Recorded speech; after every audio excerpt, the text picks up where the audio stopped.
मसीह यस्सु के जलाली नाम में आपको सलाम पेश करता हूँ। मेरा नाम पास्टर मुश्ताक मसीह है और मैं आज क्वाइट टाइम हकीकी ज़िंदगी का जो सबक हमें दिया गया है उसमें से एक हवाला आपके साथ शेयर करना चाहता हूँ। और वो हवाला है हमारे पास गलीतियों उसका 3 बाब और उसकी पहली 5 आयत। यहाँ हम इसमें शरीयत और ईमान के बारे में सीखेंगे।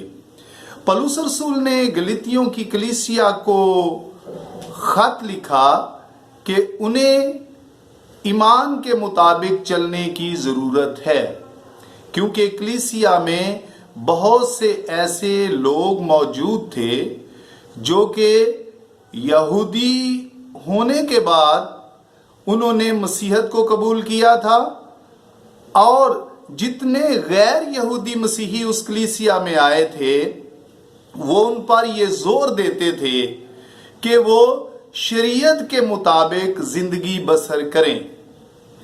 इसलिए पौलुस रसूल ने जब देखा कि वहाँ इस तरह के इख्तिलाफात पाए जाते हैं कलीसिया में, तो पौलुस रसूल ने गलीतियों की कलीसिया को खत लिखकर उन्हें कहा, उनसे पूछा कि किसने तुम पर अफसून कर दिया है, किसने तुम पर जादू कर दिया है कि तुम शरीयत के अमाल को ईमान पर ज्यादा फोकियत देते हो। और उनका यकीन ये था कि इंसान रासबाज जो है वो शरीयत के अहकाम पर अमल करने से बनता है, लेकिन पौलुस रसूल उन्हें ये बताना चाहते हैं कि इंसान शरीयत के अमाल से नहीं बल्कि मसीह यस्सु पर ईमान लाने से रासबाज ठहरता है। जब हम खुदा के कलाम में से इसी गलीतियों की किताब उसका 2 बाब पढ़ते हैं तो उसमें लिखा है कि पौलुस रसूल ने कहते हैं कि तुमने अपनी आंखों से मसीह को मसलूब होते देखा है, और आदमी शरीयत के अमाल से नहीं बल्कि मसीह यस्सु पर ईमान लाने से रासबाज ठहरता है।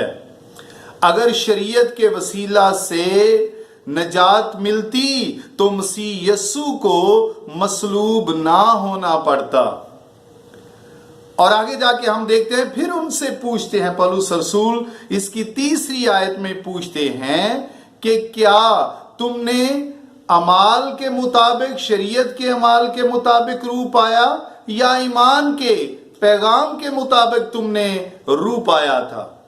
और पौलुस रसूल इस बात पर जोर देते हैं कि तुम्हें ईमान के मुताबिक रूह के मुताबिक चलने की जरूरत है, जिस्म के मुताबिक चलने की जरूरत नहीं, शरीयत के मुताबिक चलने की जरूरत आपको नहीं है। और हम आगे जाके देखते हैं इसके 5वें बाब में यूं लिखा है, मगर पौलुस रसूल कहते हैं मगर मैं ये कहता हूं कि रूह के मुआफिक चलो तो जिस्म की ख्वाहिशों के मुताबिक जिस्म की ख्वाहिशों को हरगिज पूरा ना कर पाओगे। और हम देखते हैं कि रूह जिस्म के खिलाफ काम करता है और जिस्म रूह के खिलाफ काम करता है, ये दोनों एक दूसरे के मुखालिफ हैं। और जब हम खुदा के कलाम का मुतालिया करते हैं तो इससे हमें पता चलता है कि शरीयत जो थी वो सिर्फ हमें मसीह यस्सु की पहचान कराने के लिए हमारा उस्ताद बनती है, बल्कि हम रासबाज ठहरते हैं तो मसीह यस्सु पर ईमान लाने के वसीला से रासबाज ठहरते हैं। और जब ईमान आ चुका तो हम अब शरीयत यानी शरीयत के अहकाम के ताबे नहीं, उस्ताद के ताबे नहीं रहे।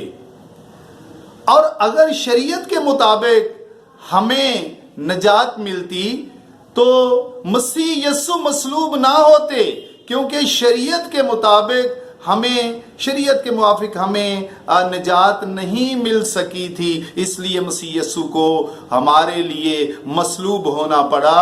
एक बात मैं वाजे करना चाहता हूं कि शरीयत जो है वो हमारे लिए बरकत का सबब बनती है, लेकिन मसीह यस्सु पर ईमान लाने से हम निजात हासिल करते हैं। तो आज का कलाम हमें यह बताता है कि हम शरीयत के मुताबिक चलेंगे तो खुदा से बरकत हासिल करेंगे कि अगर तू मेरे हुक्मों पर अमल करेगा तो तू अंदर जाते भी बरकत याफ्ता होगा, बाहर आते भी बरकत याफ्ता होगा। लेकिन जब हम मसीह यस्सु पर ईमान लाते हैं तो फिर हमें निजात मिलती है।